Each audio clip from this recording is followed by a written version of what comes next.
ẹ ṣé mo mọ̀ wá dúpẹ́ oore bàbá aláàánú mi. Ẹ ṣé mo mọ̀ dúpẹ́ oore. Mo ní lójoojúmọ́ ayé ni wọ́n máa pariwo rẹ. Lójoojúmọ́ ayé ni wọ́n máa gbé ọ̀gá. Lójoojúmọ́ ayé ni wọ́n máa fọn rere oore rẹ lórí ayé mi. Nítorí ohun tó ṣe nínú ayé mi kò sẹ́ni tó lè bá mi ṣe. Bàbá aláàánú mi, ẹ ṣé mo mọ̀ wá dúpẹ́ oore. Mo dúpẹ́ oore n ò lè kà á tán. Mo dúpẹ́ oore àkàìkàtán lóore rẹ lórí ayé mi. Àkàìkàtán lóore rẹ lórí ilé mi. Àkàìkàtán lóore rẹ lórí iṣẹ́ mi. Bàbá aláàánú mi, ẹ ṣé mo mọ̀ wá dúpẹ́ oore.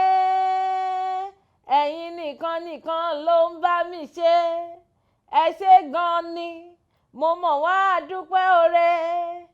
Ẹ̀yin ló dé bá ní lálejò tí ń mú nǹkan àlejò dání. Ayérayé, ẹ ṣé mo mọ̀ wá dúpẹ́ oore. Bẹ́ẹ̀ tí ń tọ́jú mi lójoojúmọ́. Ẹ ṣé mo mọ̀ wá forí balẹ̀ fún ọ. Bẹ́ẹ̀ tí ń tọ́jú mi lójoojúmọ́, tẹ̀ ń ṣèkẹ́ mi, tẹ̀ ń ṣègẹ̀ mi. Oore rẹ pọ̀, lójoojúmọ́ náà ni ó mọ̀ kọrin tuntun sí ọ. Ọgbọ́n ìmọ̀ àti òye tó fún mi pàápàá oore ni. Mo mọ̀ dúpẹ́, mo yìn ọ́ lógo. Ó mọ̀ pé Elédùmarè náà ló dirí ẹwà fún ọ̀kín. Ẹ̀yin náà lẹ dirí ẹwà fún ọ̀kín tèmi. Mo máa ń sọ pé ẹ ṣé gan ni èmi rùpẹ̀ lásán. Kí ni mo já mọ́? Kí ni mo lè dá ṣe bí ò sí ẹ̀yin lẹ́yìn mi? Bí ò sí ẹ̀yin tí ẹ jẹ́ igi lẹ́yìn ọgbà tí mo fi ẹ̀yìn tì, ta ni mí? Ta ni mo já mọ́? Nítorí ẹ̀ náà mo ṣe sọ pé ẹ ṣé mo dúpẹ́ oore. Ẹ mọ̀ pé gbogbo ìgbà bí n bá ti dé lórí ètò ìjíròrò òwúrọ̀ ní ìmọ̀ pé Ọlọ́run ìyanu o mọ̀ sí, mo mọ̀ mọ́pẹ́ mi wà. Dákun gbọpẹ́ mi nítorí mo mọ̀ pé ọpẹ́ àti ìyìn òun náà ló béèrè lọ́wọ́ mi. Gbogbo yín tẹ́ ti darapọ̀ mọ́ mi lóòrè ní tájọ́ máa ṣètò tèmi. Ọpẹ́ ló ń jẹrẹ. Ọpẹ́ ló ń jẹrẹ. Èyí jẹ̀bà, èyí jẹ̀fọ́kọ rẹ o. Ọpẹ́ ló ń jẹ bàbá ẹja máa fún un. Mo ti fi eléyìí kí yín káàbọ̀ náà nìyẹn sórí àkọ́tún ètò ìjíròrò òwúrọ̀ lọ́jọ́ tẹni lórí Kaftan tẹlifíṣàn Yorùbá ti yín. Èmi ọmọ yín náà ni ọ̀rẹ́ yín, olólùfẹ́ yín, Ọlá Ọ̀nàbàjọ, èdìdí ìfẹ́, àyàlúwa ṣeun ńlá fún mi. Aláṣàkẹ́ tí ò kọ́ mọ̀nù. Ẹ sì mọ̀ pé tí n bá ti dé báyìí mi àti àwọn àlejò mi náà lájọ máa ń wá. Ṣé rí àlejò mi tí àjọ máa sọ̀rọ̀ lílé ní àrà ọ̀tún náà ló máa bá dé nítorí pé ẹ ó kọ́ ẹ̀kọ́ tó pọ̀ rẹpẹtẹ. Bẹ́ẹ̀ dẹ̀rẹ́ ẹ sì tún gbádùn ara yín dọ́badọ́ba. Ṣùgbọ́n kó tó wá di pé màá mú ojú wọn wá tẹ̀ máa rí. Ọ̀rọ̀ mọ́ràn kékeré tí mo mú wá tí a máa fi ṣíra wa létí láàárọ̀ ìní ó ní mo pè ní báwo lo ṣe ń lo tẹlifóònù àbí ẹ̀rọ ayélujára tó gbé dání. Báwo lo ṣe ń lo tiẹ̀? Ṣé ìwọ kàn gbé àwọn kiní dání láti fi máa pawó fún àwọn tí wọ́n ṣẹ̀dá ẹ̀ ni? Àbí o gbé e dání láti fi máa tún ìgbésí ayé tiẹ̀ fúnra rẹ̀ ṣe? Ṣé o gbé e dání láti fi máa pawó sí àpò tara rẹ̀ gangan? Ọ̀pọ̀lọpọ̀ wa gbogbo nǹkan tá a mọ̀ tá a lè fi ẹ̀rọ tẹlifóònù, ẹ̀rọ ayélujára, WhatsApp o, Facebook o, Instagram o, tá a mọ̀ tá a lè fi ṣe, ó ní pé ká fi máa tọrọ owó. Bọ̀dá lágbájá, mo ti broke. Ẹ̀jẹ̀ bá ń wá 10 kọ́bọ̀. Ẹ̀jẹ̀ bá ń wá 10 naira. Sister lágbájá, anything, àtọ̀, màá gbà bẹ́ẹ̀ o. Ẹ̀rọ tó gbé dání yìí tí ọ̀pọ̀lọpọ̀ tó jẹ́ pé ní ìṣẹ́jú kan tí wọ́n bá tẹ̀ báyìí, ọ̀pọ̀lọpọ̀ owó ni wọ́n fi ń pa sápò wọn. Ẹlòmíì dẹ̀ rèé gbogbo nǹkan tó lè fi ẹ̀rọ yìí ṣe òun náà ni kó fi hùwà jàgídíjàgan tàbí kó fi bà tọmọlàkejì jẹ́. Gbogbo nǹkan tí wọ́n lè fi ṣe nìyẹn. Mo ń sọ fún wa lóòrè ní pé ẹ̀rọ alágbèéká àti àwọn ẹ̀rọ ayélujára tó wà lórí ẹ̀rọ alágbèéká wa yìí, ọ̀pọ̀lọpọ̀ nǹkan tó dáa la lè fi ṣe. Àwọn nǹkan tó jẹ́ pé ó lè máa di owó fún wa.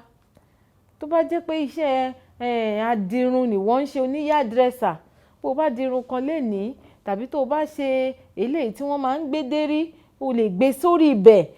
Ẹ wá wo ohun tí mò ń tà o, ẹ bá mi rà o, kó kọ̀ọ̀kan sórí Facebook ẹ lásán. Ọ̀pọ̀lọpọ̀ àwọn èèyàn tán ti di ìlú mọ̀ọ́ká lénìí tí wọ́n bá sọ ohun tí ẹ̀rọ Instagram tó ti ṣe nínú ayé wọn, tí wọ́n ti di gbajúgbajà, tán ti di èrò òkè òkun, ẹ pè rọ́ ni. Mò ń rọ̀ wá lórí ètò ìjíròrò òwúrọ̀ lóòrè ní pé ẹ̀rọ alágbèéká tá gbé dání, ẹ jẹ́ ká máa lo àsìkò wa láti fi máa ṣe ohun tó dáa lórí ẹ̀. Gbogbo ọjà tó ń tà máa gbé fi ṣe ìpolówó. Bóyá ọjà tí wọ́n sì ń tà náà o ti ń ṣe ìpolówó, o tún nílò ìmọ̀. Bó bá tẹ̀, ó tún rí àwọn ìmọ̀ lórí rẹ̀, àwọn tó ti mọ̀ ọ́ jù ọ lọ tó tún kọ́ ẹyọ kan tàbí méjì nípa ẹ̀. Ẹ má jẹ́ ká kàn máa gbé àwọn ẹ̀rọ yìí dání, ká kàn máa lò nílò tí ò tiẹ̀ ní ìtumọ̀. Orí ètò ìjíròrò òwúrọ̀ náà lẹ́wà lórí Kaftan Television Yorùbá tiyín. Ẹ jẹ́ ǹdé òkè lọ́hùn kẹrin fi ẹsẹ̀ rajó. Nígbà tí màá fi máa padà, èmi àti àlejò mi lájọ máa dé. Ẹ kú kalẹ̀, ẹ má ì tí lọ síbi kankan. À ń padà bọ̀.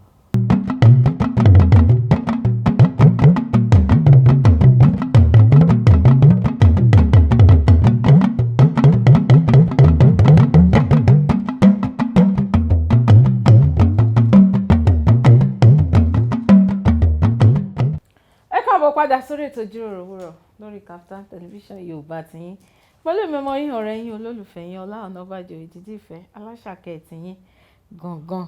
Bẹ́ẹ̀ dẹ̀rẹ́ àlejò mi náà wọ́n ti dé sórí ètò. Bẹ́ẹ̀ bá tẹ̀rí àlejò mi lé ní ẹ pé ṣé kó wà láwọ̀ ni. Ọ̀rọ̀ ń bẹ lẹ́yìn ṣùgbọ́n àlejò mi ti dé sórí ètò. Àlejò mi káàbọ̀ sórí ètò. Ẹ káàárọ̀ mà. Ẹ rọra mà. Ṣàlàáfíà lẹ wà mà. Àdúpẹ́. Ẹ bá tẹ̀ kí àwọn ará ilé náà pé wọ́n kú kalẹ̀ lọ́ọ̀dẹ̀. Ẹ káàárọ̀ ẹ̀yin ará ilé o, ṣé dáadáa la bá yín o. Àlejò mi ní ṣé dáadáa lẹ wà, ẹ sì mọ̀ dáhùn pé dáadáa lẹ wà. Àlejò mi tún pé ọ̀dẹ̀ ò dùn bí. Ṣé ti dáhùn ẹ ní ọ̀dẹ̀ ń dùn, ọ̀dẹ̀ yín ò mọ̀ dùn ni, agbára Ọlọ́run kò ní kàn. Ìyá wa, àwọn ará ilé wọn ti rí ojú yín. Bóyá kí n sọ báyìí pé kẹ́ bá mi ṣe àfihàn ara yín fún àwọn ará ilé.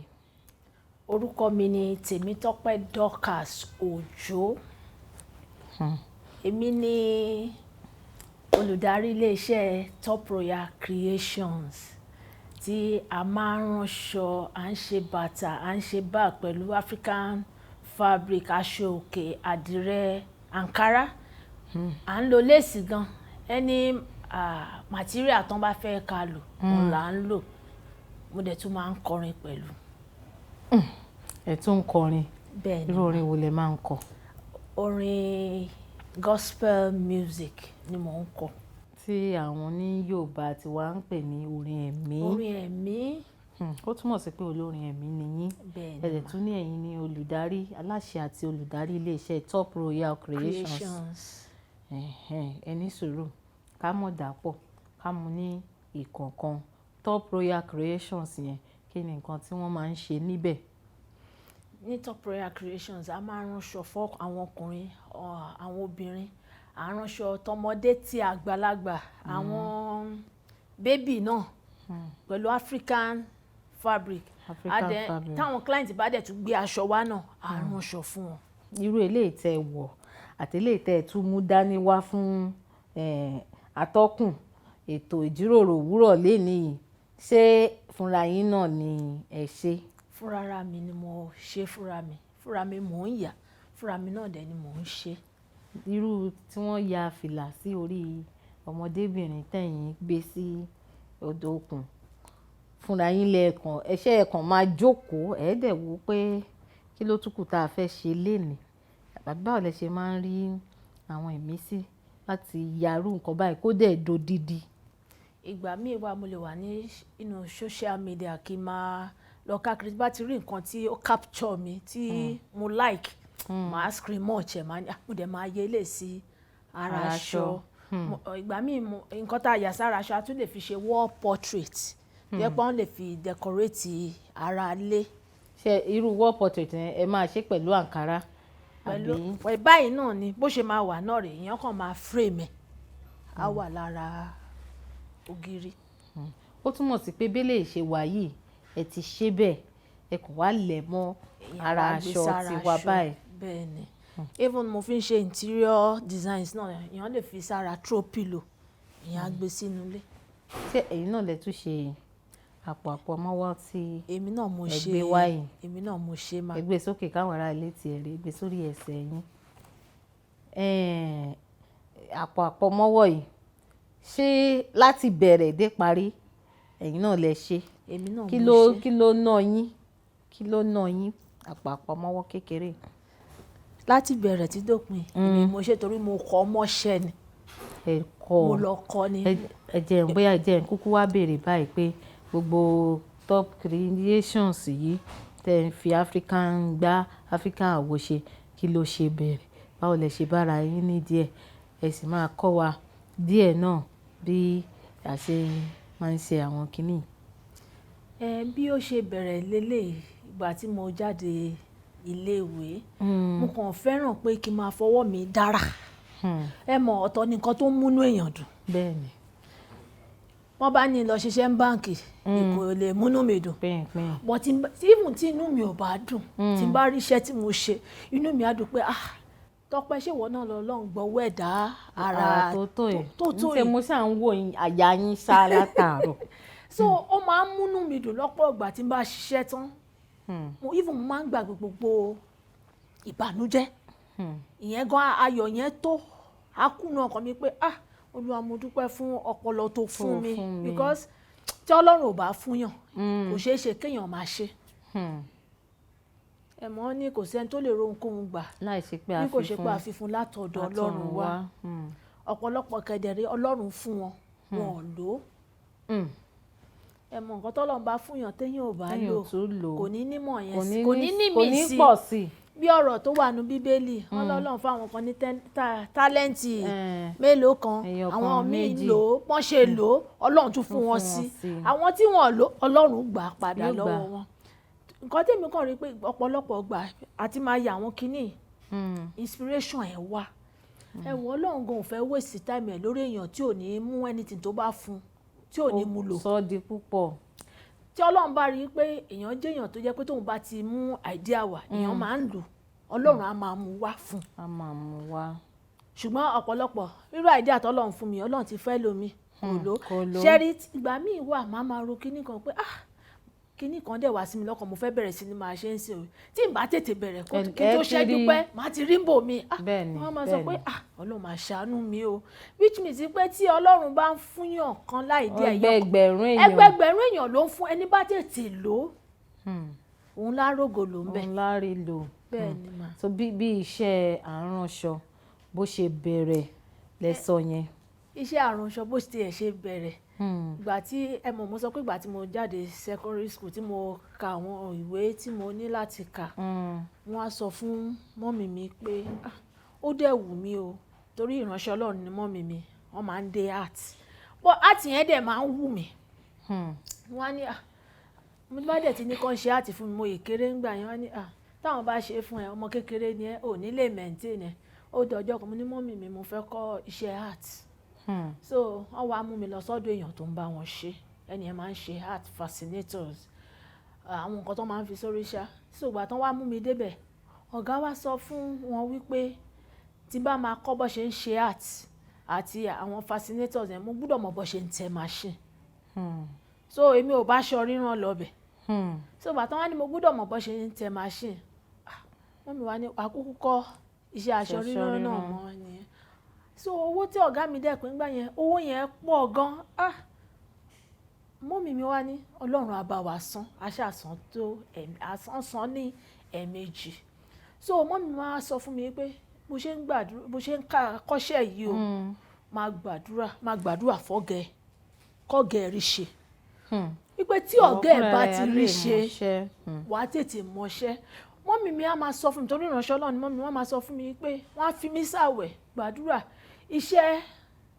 iṣẹ́ ńláńlá tọ́gẹ̀ ò gbà rí lákòókò tí wọ́n débẹ̀ kọ́gẹ̀ ò gbà iṣẹ́ tọ́gẹ̀ ò ṣe rí gan kó gbà á ẹ mọ̀ bọ́gà bá ṣe ń ríṣẹ́ ṣe sí lọ́mọ àṣẹ nímọ̀ sí so báwa ṣe ń ṣe nìyẹn mo wá ń kọ ẹ̀rù wá ń bà mí kọ́ Ọlọ́run máa jẹ́ kí owó ṣòfò mo ṣe à ń fojú sí Ọlọ́run dẹ̀ ràn mí lọ́wọ́ mo ṣàṣeyọrí ń bẹ̀ mo ṣe graduation ìgbà tí mo ṣe graduation lọ́dọ̀ ọ̀gá mi mo wá tún sọ fún mọ́mì mi pé mo fẹ́ kọ́ bó ṣe ń ṣe decoration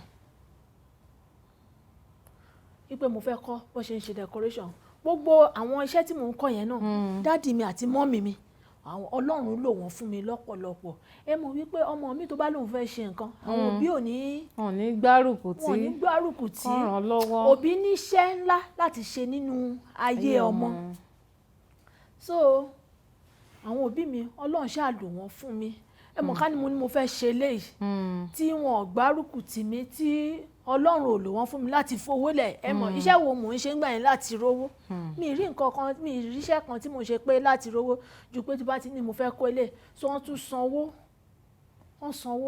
mo lọ kọ́ iṣẹ́ decoration ṣẹ́rí ó kàn máa ń wù mí kí n máa kọ́ṣẹ́ kí n máa kọ́ nǹkan tuntun kí n máa kọ́ nǹkan tẹ́lẹ̀ máa fi dára because nǹkan tó ń múnú mi dùn nìyẹn.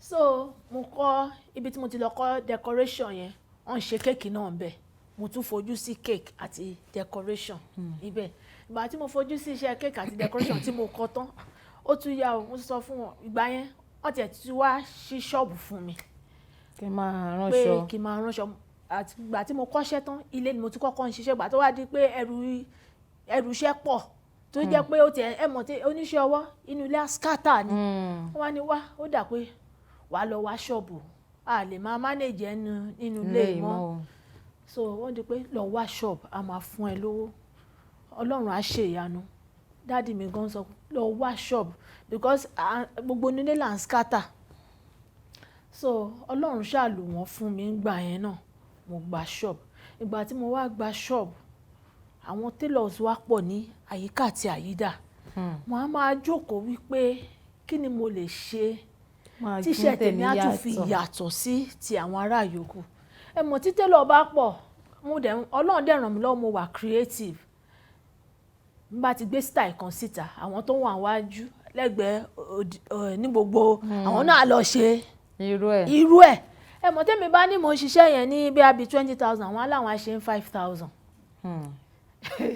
at the end of the day tán bá kúkú ṣe fún àwọn èèyàn ìgbà míì táwọn èèyàn bá wá sọ́dọ̀ máa ní èmi iye báyìí ni màá ṣiṣẹ́ yìí o tán bá ní owó yẹn tí wọ́n jù máa ní kàn lọ sí iwájú yẹn because ẹ mọ̀ tí èèyàn bá kọ́ṣẹ́ kí iṣẹ́ yẹn ó dá lójú kéèyàn lè dúró lẹ́niwẹ̀ pé. ẹ wo téèyàn bá kọ́ṣẹ́ kí iṣẹ́ kó dá lójú a máa bẹ̀rẹ̀ láti bẹ̀rẹ̀ àlejò mi a fẹ́ lọ sí òkè lọ́hùn ká lọ fẹsẹ̀ rájò díẹ̀ fún yín ní àǹfààní yìí orin wo lẹ fẹ́ ká lọ wo fídíò ẹ̀ nílé ká fi ẹsẹ̀ rájò ká tó wá tẹ̀síwájú náà ọ̀rọ̀ tá à ń sọ. mo ní fídíò orin. ó yá kí ni àkórí ẹ̀. mi ò lè àkórí orin mi yẹn ni ògo ká lọ wo fídíò ògo láti ọwọ́ Tèmítọ́pẹ́ Dorcas Òjó ṣó wà lórí YouTube. ó wà lórí YouTube. ẹ̀rọ lẹ́ẹ̀jẹ̀ ká lọ fẹsẹ̀ rájò pẹ̀lú orin ògo láti ọwọ́ Tèmítọ́pẹ́ Dorcas Òjó. tá a bá padà dé a máa wá tẹ̀síwájú ẹ má gbàgbé wọn ní olórin ẹ̀mí làwọn a sì máa gbọ́ ìrìn àjò iṣẹ́ orin ẹ̀mí pàápàá ẹ kú kalẹ̀ má ti lọ síbi kankan á padà bọ̀.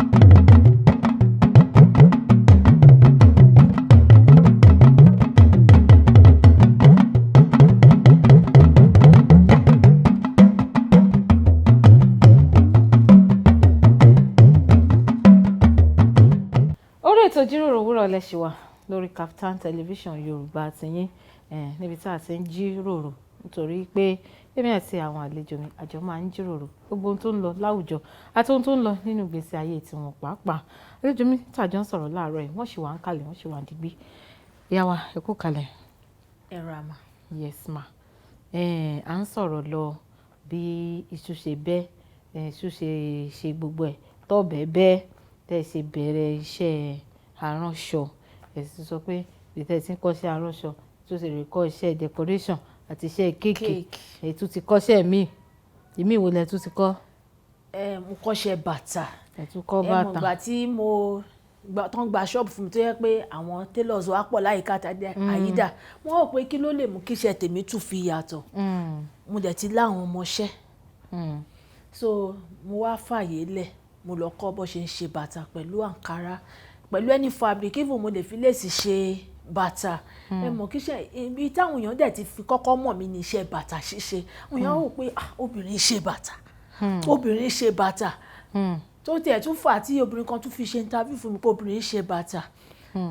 Wọ́n á ní iṣẹ́ bàtà yẹn àwọn èèyàn kọ́kọ́ fi mọ̀ mí so wọ́n rò pé ṣẹ́rí iṣẹ́ bàtà tí mo kọ́ yẹn ó tún wá jẹ́ kọ́pọ̀lọpọ̀ tún mọ̀ mí pé mo tún ránṣọ. Èèyàn tó bá wá ṣe bàtà lọ́dọ̀ ìkànṣá ní òpolongo ìkànbọ́ta ẹni bá wá ṣe bàtà á rí pé àránṣọ kò ní lọ yọjú wo bòmí mọ́ wọ́n sì rí pé ẹ mọ̀ ọ́n rán dáadáa. bẹ́ẹ̀ ni mà so ìgbà yẹn náà mo wá tún wò pé kí ni mo tún lè ṣe tí aṣọ rírán yẹn máa fi yàtọ̀ tó yẹ pé ó máa yàtọ̀ sí nǹkan tí gbogbo àwọn tán wà lágbègbè yìí ṣe. Wọ́n á jókòó tí n bá dẹ̀ ń ya àwọn nǹkan sára aṣọ yìí náà ó máa dá so àwọn àǹkárá tó bá ṣẹ́kù tó yẹ ká lọ sọnù òun ni mo máa ń tò papọ̀ tí màá fi ya nǹkan sí ara aṣọ. Ọlọ́run tún wá jẹ́ káwọn èèyàn tún darí wá láti wá máa bá mi ṣòwò papọ̀. ẹ dúró ná bẹ́ẹ̀ ṣe ya obìnrin sí ara àǹkárá ilé ṣe é kọ́ṣẹ́ béèyàn ṣe máa ya nǹkan nítorí kì í ṣe gbogbo télọ̀ ló máa lè yarú nǹkan tẹ́ ya yìí obìnrin tó dé fìlà bíi àkẹtẹ̀ báyìí. Mi ì kúkú kọ́ṣẹ́ àwòrán yíyà ṣùgbọ́n Ọlọ́run fún mi lẹ́bùn ẹ̀ mọ̀ tọ́lọ́run bá fún yàn lẹ́bùn téèyàn ò bá tí practicalize ẹ̀ kò lè mọ̀ bẹ́ẹ̀ni kò lè mọ̀ so èmi torí ìgbà tí mo wà ní primary school secondary school mo rí portrait dáàdi mi mo dẹ̀ yá bó ṣe wà mo máa ń ṣe greeting cards tí màá fi àwọn colours ṣe birthday cards valentine cards bí eré bí àwàdà náà ni ìgbà yẹn náà wọ́n kọ́ wa bó ṣe ń di àdìrẹ mo kọ́ yẹn ìgbà tí mo ṣe part-time program ní Moshood Abiola Polytechnic mo tún fi yẹn dára díẹ̀ tí mo tún tajà fún àwọn tájọ́ ń kàwé. àwọn akẹgbẹ́ yín gbogbo òṣèṣà ni ẹ̀yin ní ọ̀nà kan ó dùn mí ká ní kì í ṣe pé iléeṣẹ́ yín ó jìnnà ni tèmi gan bá ní kí n wá iṣẹ́ kan tí ń wà kọ́ lọ́dọ̀ yín ẹ jẹ́ kí n mú ẹyọ kan nínú ọ̀rọ̀ tèmi àti àlejò mi jọ ń sọ ó dàbí ìgbà tá a jọrọ ránsọ tá à ń yànnà náà ẹ̀ ṣùgbọ́n ẹ̀kọ́ ti pọ̀ fún gbogbo wa tá a ti darapọ̀ mọ́ mi láàárọ̀ èní ẹ má jẹ́ ká jókòó tẹ̀tẹ̀rẹ̀ tẹ ipe torí o ti mọṣẹ́ kan o tún fẹ́ yọjú wo ìmíì ní àwùjọ tá a wà yìí tó jẹ́ pé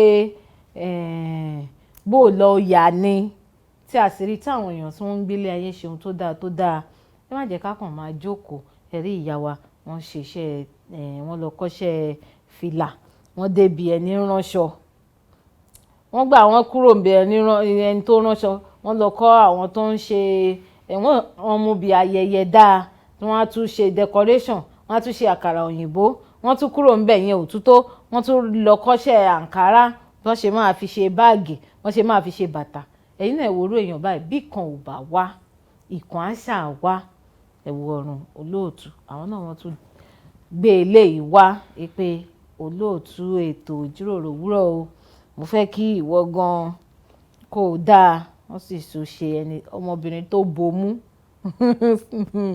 tó bomú láyé covid tá a wà yìí ẹ rí pé ó ti ẹ̀jọ́ mi ó dà pé olóòtú ìjíròrò òwúrọ̀ gan ni wọ́n fẹ́ yà síbẹ̀ ìyá wa ipa ò ní pín yín Ọlọ́run á máa ràn yín lọ́wọ́ ẹ já sá kúrò ńbẹ̀ yẹn díẹ̀ ẹ ní ẹ̀yin máa ń kọrin báwo lẹ ṣe tún bára yín nídìí iṣẹ́ orin. bí mo ṣe bára mi nídìí iṣẹ́ orin ni wípé mo ti ń kọrin láti kékeré ẹ mọ̀ chọ́ọ̀chì tá a lọ sí èsì ni ó dà pé àwọn àgbàlagbà fọ́ǹbù ń gbà yẹn so màmá tó ní chọ́ọ̀chì yẹn wọ́n kàn ti gbogbo àwọn ọmọ kéékèèké bí ọmọ ọdún márùn-ún mo ti ń bẹ̀rẹ̀ sí í kọrin wọ́n kàn ti wá síbẹ̀ a lè má kọ́ o ṣùgbọ́n àṣà wà ń bẹ̀ ibẹ̀ láti dàgbà so I just love mo nífẹ̀ẹ́ àti máa kọrin ẹ mọ̀ tí n bá lọ church lọ́jọ́ kan tí n bá ti kọrin mi ti wà òkè mi ì dẹ̀ fẹ́ situation tó jẹ́ wípé ìjọ Sunday máa wà láàrin ìjọ inú mi ò ní dùn bí n bá tiẹ̀ lọ rehearsal máa mọ̀ bí mo ṣe máa bọ́ ọ̀gá akọrin sọ ẹ jọ̀ọ́ so gbogbo èrò ọkàn mi ni pé kí n ṣáà máa lọ church tí n bá ti lọ church níjọ Sunday tí n bá ti kọrin mo ti wà fulfilled mo dẹ̀ ti ń gbọ́ tipẹ́tipẹ́ pé olúwa ní lọ ṣe àwo orin jáde olúwa ní mi ì gbọ́dọ̀ ṣe singles o kì í ṣe complete album olúwa lo mọ́mì mi wọ́n sọ fún mi àwọn ìránṣẹ́ náà tó bá pray fún mi wá ní olúwa ní lọ ṣe mí ìdẹ̀ kọbi ara ṣe torí iṣẹ́ fashion yìí náà ó gbáàyè lọ́pọ̀lọpọ̀ yẹ pé torútorú ni mo máa ń ṣiṣẹ́ tí mi kì í sùn lọ́pọ̀lọpọ̀ ìgbà mo lè má sùn ọjọ́ 2 3 so ó wá di ọjọ́ kan a lọ sí church tí mo ti ń lọ láti kékeré tí mo ti ń ṣakọrin yẹn ọlọ́run ti lo mọ́mì mi náà láti dájọ́lẹ̀ ìjọ mọ́mì mi làwa ń lọ so church tí mo ti ń ṣakọrin láti kékeré yẹn so dádì mi wọ́n wá jẹ DS níbẹ̀ so wọ́n wá fẹ́ ṣe induction fún wọn níbẹ̀ so mo dẹ̀ wá múra mo wọ aṣọ akọrin ni mo lọ síbẹ̀ lọ́jọ́ yẹn so ìgbà tí mo wá débẹ̀ wọ́n pín orin so wá tó tàn tèmi náà máa kọrin káwọn èèyàn jó ká dá ọrẹ mo wá kọrin ìgbà tí mo wá kọrin mo dẹ̀ ti ṣe kọrin tán mo ti kúrò even mo wá lọ yàrá gbẹ̀bí à ń ṣe nǹkan ni mo wá lọ jẹun wọ́n ti wá fẹ́ ṣoore ọ̀fẹ́ ní bàbá kan tí wọ́n wá induct dáàdì mi yẹn Pastor Gideon Ọládòkun chairman Ìtìrẹ́ zonal headquarter ni wọ́n wá ní ọmọbìnrin tó kọrin bíbáyìí olúwa rán àwọn sí ọmọbìnrin tó kọrin bíbáyìí olúwa rán àwọn sí wọn ò dẹ̀ rí mi inú church mọ́ wọ́n mi ganan sáré wá pè mí nínú yàrá gbẹ̀bí pé bàbá yẹn wọ́n ti fẹ́ ṣoore ọ̀fẹ́ wọ́n tiẹ̀ ti fẹ́ ṣoore ọ̀fẹ́ pé oore ọ̀fẹ́ Jésù Kristi olúwa pé bàbá ní kàn pè wá pé olúwa rán àwọn sí ẹ bí mo ṣe débẹ̀ bàbá ní olúwa sọ pé àwo mélòó mo ti ṣe mo ní mi ti ṣe nǹkan kan pé singles nìkan ni mo ti ṣe wọ́n ní olúwa ní kí n wọ studio wọ́n láwọn máa sanwó studio section fún mi wọ́n wá sọ wípé olúwa ní àwọn tí wọ́n bá fẹ́ kí ògo ọmọ àwọn láyé já nínú ìjọ wípé kán wá máa fi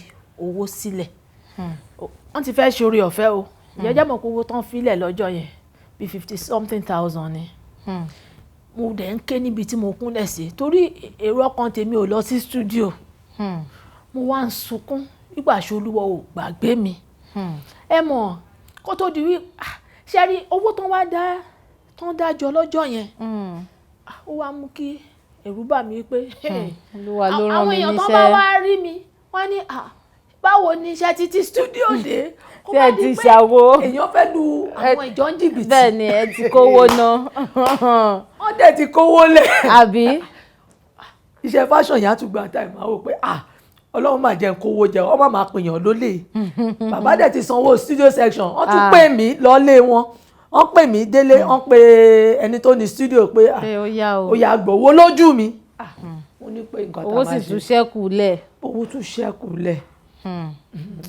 mo ṣe bẹ̀rẹ̀ nìyẹn wọ́n á pè máa yẹn pé a máa lọ studio orin ta lọ ṣe studio yẹn ó fẹ́ lo ọdún kan má ti ṣe dé ààbọ̀ ọkùnrin tó wọ́n ní studio àti máa pè mí pé ní wà ní mú ní ẹ má wò rí máa wá so àsìkò kòró dẹ̀ ní gbogbo ẹ̀ tí wá bọ́ sí even àwọn èèyàn mọ̀ pé mò ń kọrin ní social media o wọ́n mọ̀ mí as fashion designer wọ́n mọ̀ pé gbogbo olówó ní Nigeria Enterprises à ń ta báàgì à ń ta bàtà gbogbo ẹ̀ náà mọ̀ mí sí so àsìkò kòró yìí ló wá jẹ́ káwọn èèyàn tún mọ̀ pé mò ń kọrin torí mo wà ń lé oṣù 3 àkọrin church ara ò wá òkè àwọn àbúrò mi wá pè mí pé ẹ ṣe jẹ́ ká máa kọrin online ká máa yin lọ́hùn bá ṣe bẹ̀rẹ̀ ní every Sunday bá ṣe bẹ̀rẹ̀ sí kọrin online ẹ̀ tá à ń yin lọ́hùn ó wá dádì mi wá sọ lọ́jọ́ kan pé àwọn fẹ́ ká kíyàn kan báwọn kí bàbá àwọn ní olúwa happy birthday Ṣàngó nínú kòró yẹn tá a ti ń kọrin praise section a máa ní káwọn èèyàn máa sọ orúkọ orúrin tó fẹ́ a máa kọ́ fún wọn so bá ṣe kọrin birthday fún bàbá nínú praise online praise kìíní nìyẹn so àwa extract ẹ̀ àwa gbé fọ́tò bàbá sí àbá ṣe gbé síbẹ̀ làwọn client yìí bá ní ẹ tún ń kọrin ní báwọn èèyàn tún ṣe bẹ̀rẹ̀ sí gbéṣẹ́ orin birthday fún mi nìyẹn kòró yẹn tún wá jẹ́ kí àwọn èèyàn mọ̀ pé mò ń kọrin torí wọ́n ṣàrí pé nǹkan tí mò ń polówó jù ní fashion gbogbo ẹ̀ ṣùgbọ́n Ọlọ́run tún lo kòró fún mi. Ọlọ́run ro kòró fún kòró ṣe mí lóore ẹ̀yin ti pẹ̀lú àwọn tá a máa pè ní kòró ṣe mí lóore bí èmi báyìí nísìn ìyá wa a fẹ́ dé òkè lọ́hùn ká lọ fi ẹsẹ̀ rajó díẹ̀ ẹ jẹ́ n tó fún yín láǹfààní orin wo lẹ fẹ́ ká lọ wò nílé fídíò orin wo lẹ fẹ́ ká lọ wò ká fi fẹsẹ̀ rajó. Orin Tọ́pẹ́ Àlàbí. Orin Tọ́pẹ́ Àlàbí láti bí ọjọ́ mélòó kan sẹ́yìn ní àwọn èèyàn tí ń sọ pé ká ṣàmọ̀ wo àǹtí mi Tọ́pẹ́ Àlàbí àǹtí mi Tọ́pẹ́ Àlàbí ó dáa ẹ wá sórí ètò ìjíròrò òwúrọ̀ a sì ń dúró dé yín ẹ náà lé ẹ kú kalẹ̀ má ti lọ síbi kankan á padà bọ̀.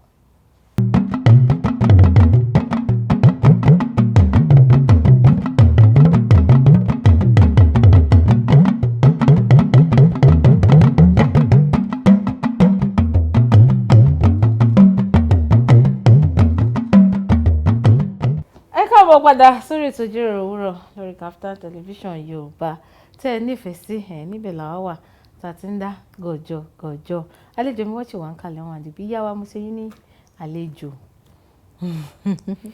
ẹ fẹ́ gbé nǹkan ẹnu ó dà ẹ ń tijú ẹ gbé àánú ó dà à ń sọ̀rọ̀ lọ́kọ́ tó di pé a lọ fi ẹsẹ̀ rajó díẹ̀ nílé agodo wa ẹ ń sọ̀rọ̀ bí iṣẹ́ orin bó ṣe bẹ̀rẹ̀ ibi tí Ọlọ́run sì ti wá sí i dé lọ́dọ̀ tiyín ká tẹ̀ sáré sọ̀rọ̀ díẹ̀ nípa ọ̀rọ̀ kòró nínú kòró ni Ọlọ́run tún gbé yín já gbangba dáadáa nípasẹ̀ iṣẹ́ orin ẹ̀mí tẹ̀ ń kọ lọ́dọ̀ tiyín ìgbà tí kòró yìí tó fi wá àwọn ìgbà tó fi wá tó fi ṣe kí ni ẹ̀yin rí sọ sí ìwúlò ẹ̀rọ ayélujára bíi online àwọn kí lẹ rí sọ sí. Lásìkò kòró yẹn ìwúlò ẹ̀rọ ayélujára ó dá lọ́pọ̀lọpọ̀ because ẹ mọ̀ àsìkò yẹn online church náà ni gbogbo èèyàn ń ṣe. Bẹ́ẹ̀ ni. tí ò bá dẹ̀ sí yẹn àwọn ẹlòmíì gan ò lè dá gbàdúrà ṣùgbọ́n tó bá ń wò ó á tún sọ aṣọ wọn jí bẹ́ẹ̀ ni spiritually ọkàn wọn á tún sọ jí so ó dẹ̀ ń jẹ́ kí àwọn èèyàn mọ̀ ń pẹ́ èèyàn ó ń jẹ́ káwọn èèyàn mọ̀ ń pẹ́ èèyàn bí èèyàn bá ń ṣòwò tó bá ti gbé síbẹ̀ tó àwọn èèyàn ó gbé síbẹ̀ lénìí ó gbé síbẹ̀ lọ́la ọjọ́ kan àwọn èèyàn á béèrè pé kí lẹ̀ ń tà bẹ́ẹ̀ yẹn èlò ni mo máa ń sọ kinní kan lọ́pọ̀lọpọ̀ ìgbà mo ní anything téèyàn bá ń ṣe kò bá jẹ́ pé èèyàn rán boxer kò bá jẹ́ pé anything kò bá jẹ́ kọ́ọ̀pù lèèyàn ṣe kò sí bó ṣe kéré tó kéèyàn gbé sí social media ààrẹ ni tá a béèrè a máa rí èèyàn tó máa béèrè because láyé ìsìn ọ̀pọ̀lọpọ̀ online business náà ń ṣe o. Bẹ́ẹ̀ni. Online business náà ṣe mo rántí àkókò kòró yẹn mi ń tẹran tẹ́lẹ̀ àkókò kòró mo máa tẹran. ẹ̀yin gan ti wú one woman battalion. because ṣẹ́rí bí situation kan bá ṣe rí mo máa rò bí mo dẹ̀ ṣe èmi kàn gbé síbẹ̀ lọ́jọ́ yẹn pé torí client mi kan ló tiẹ̀ kọ́kọ́ béèrè ẹran ó ní òun fẹ́ kí n surprise màmá òun fún ẹran wípé bóyá ń ṣọjọ́ ọ̀bì wípé wọn expect ẹ o so mo dẹ̀ gbé síbẹ̀ ṣé mo dẹ̀ gbé sí orí WhatsApp status mi àwọn bíi 4-5 wọ́n dẹ̀ ń béèrè mo ní ṣé àwọn ẹlòmíì ní ṣé slot ṣì wà. Irú ẹran wo? Ẹran gbogbo ẹran ni mo dẹ̀ lọ sọ́jà food store ẹ̀ mọ̀ àsìkò yẹn àwọn èèyàn lè jáde lé òyà tún gbé síbẹ̀ ẹ̀yin tẹ́ bá lè jáde èmi lè bá yín jáde o màá lọ sọ́jà lọ ra gbogbo ẹ̀ dẹ̀ sanwó delivery àsìkò gbogbo gbà yẹn a ṣe Ọlọ́run dẹ̀ gbàkóso even àwọn client tó wà nílùú òyìnbó àwọn ẹlòmíì sọ ká lọ gbóúnjẹ fáwọn family àwọn ẹ̀mọ́ wọn dẹ̀ appreciate ẹ̀ torí wọn ò expect ẹ̀. So èmi wò pé tí situation of the situation orílẹ̀-èdè bá ṣe rí èèyàn tó bá jẹ́ oníṣòwò kó ronú ó ṣe àwọn nǹkan tó bá yẹ kó ṣe. tó yẹ kó ṣe ọ̀rọ̀ rí gbogbo ẹ̀yin tó jẹ́ pé online Facebook ti yín àfi kẹ́ ẹ bú èbú àfi kẹ́ ẹ ṣe tàkúrọ̀sọ àwọn ọ̀rọ̀ tí ò nítumọ̀ ẹgbọ́n ìyá wa àwọn sì ń fi ẹ̀rọ ayélujára tiwọn wọ́n fi ń pa owó sí àpò tiwọn, wọ́n san ìdá mẹ́wàá kan tó kó bí ilé ni. Pàtàkì ọ̀rọ̀ mi ni pé àwọn nǹkan kéékèèké tá a máa ń fojú parẹ́ yìí ẹ jẹ́ ká máa fi wọ́n ṣe nǹkan tó nítumọ̀ nínú ayé wa. Ìyá wa nídìí iṣẹ́ orin ẹ̀mí ọdún wo wá ni àwo yín alákọ̀ọ́kọ́ jáde? 2020 ló jáde. A week invitation gan mo ṣe fáwọn èèyàn ẹ mọ̀ gbogbo àsìkò corona ni. So mo kàn gbé sí social media pé mo fẹ́ launch album. Even mo máa launch ìjọ Sunday, ìjọ Friday vigil ni àwọn ará church mi ṣẹ̀ṣẹ̀ gbọ́. Pé kí n tiẹ̀ kí n ṣáà kí n sanction ẹ̀ àbí pé kí n fi lélẹ̀ kí n mú yẹn kúrò lọ́nà ìgbà tó Olúwa ti ní í ṣe.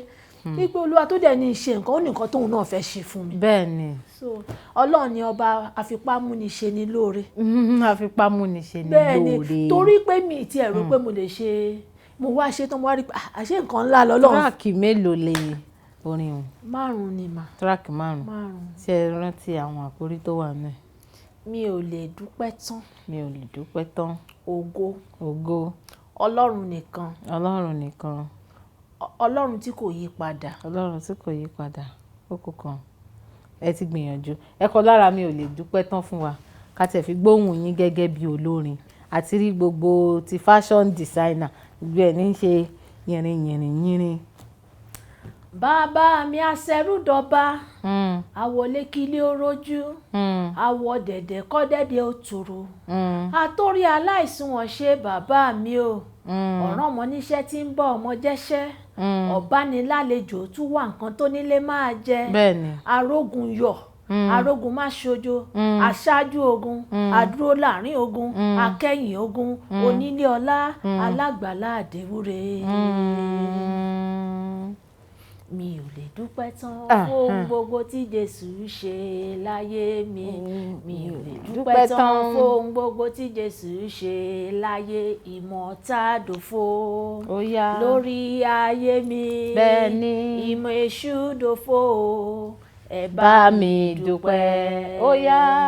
Mi ò lè dúpẹ́ tán fún gbogbo tí Jésù ṣe láyé mi. Ó fún mi lọ́gbọ́n o. Ó fún mi nímọ̀ o. Ó fún yín o. Ó fún mi lóye. Ó fún yín. Á fèrò tuntun rere sínú mi. Bí n bá gbé kalẹ̀, á di owó fún mi. Mi ò lè dúpẹ́ tán o torí ó bùkún mi láyé o. Bẹ́ẹ̀ ni o, èmi gan ò lè dúpẹ́ tán fún gbogbo ohun tí Jésù ṣe nínú ayé tèmi. Ẹ̀yin náà ìyá máa wí tiyín torí àpèmọ́ra ẹni báyìí là ń pe tèmi dire. Ìyá wa nítorí àsìkò mi ó ń sáré ní ìdí iṣẹ́ orin. Ṣé ó tún ní àwọn nǹkan míì tẹ́ ẹ tún ń ṣe lọ́wọ́lọ́wọ́ tàbí tẹ́ ẹ ṣẹ̀ṣẹ̀ ṣe ní kòpẹ́kòpẹ́? Mo tún ń ṣe àwọn ètò míì tó tún máa jáde láìpẹ́. Ètò bíi kíni? Bíi. Mo tún fẹ́ ṣe orin mi síta. Mo fẹ́ ṣe àwo orin mi síta. àbí single. Ó lè jẹ́ single torí àti ẹ̀ tí ń tòjọ because bọ́lọ̀ ṣe máa ń gbórin yẹn wá. Alágbára ni. Mo lè wá ní kitchen. Kó wá màá sáré lọ record ẹ̀ sórí fóònù. Mo lè máa ṣeré. Ayé ti dẹ̀rọ̀. Kó wá màá sáré record ẹ̀. Àwọn orin tó jáde àwọn olórin ọ̀pọ̀lọpọ̀ orin lẹ̀ tipẹ́tipẹ́. Àwọn orin tí mo ṣe sínú késẹ́ẹ̀tì ṣé késẹ́ẹ̀tì ni. Àwo náà. Àwo orin yìí kò ń ṣe orin tipẹ́tipẹ́ orin bí orin last year ni. Ìgbà míì mo lè wá ní church kán máa ṣe nǹkan kán máa gbàdúrà orin yẹn á dẹ̀ wá bí n bá ti sáré lọ record ẹ̀. Èèyàn á gbàgbé. Bẹ́ẹ̀ni. Ẹ kú iṣẹ́ takuntakun. Orin tí mi ò lè dúpẹ́ tán yẹn nǹkan tó mú ọ̀rọ̀ orin yẹn jáde ni wípé mo rí àwọn iṣẹ́ ọwọ́ tí mò ń ṣe.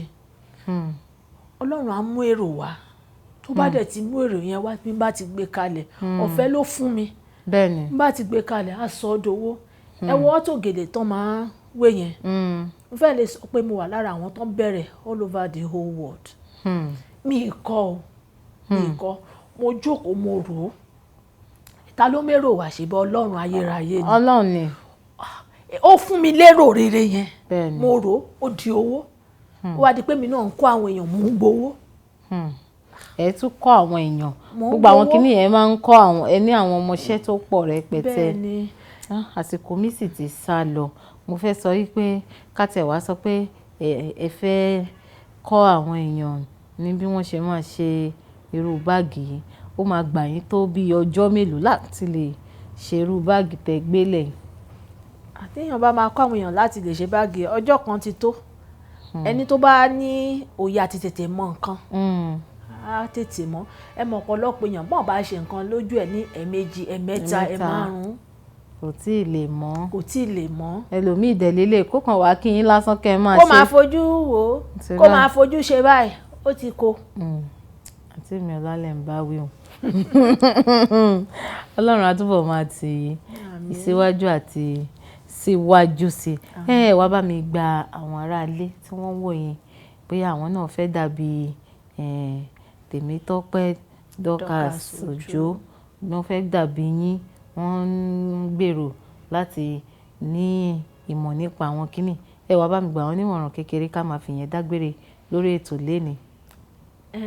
Ẹni tó bá fẹ́ ní irú àwọn ìmọ̀ tọ́lọ́run fún mi yìí wọ́n gbọ́dọ̀ ní àfojúsùn èèyàn gbọ́dọ̀ ṣàfarawé o a yàtọ̀ síra ògo yàtọ̀ sógo. Bẹ́ẹ̀ni. Ọ̀nà tọ́lọ́run gbà ràn lágbájá lọ́wọ́ kó ló máa gbà ràn tàmẹ̀dù lọ́wọ́. Bẹ́ẹ̀ni. Bí mo ṣe wà yìí ká ní mo kọ́pì èèyàn ni mi ní débi tí mo délé ni. Bẹ́ẹ̀ni.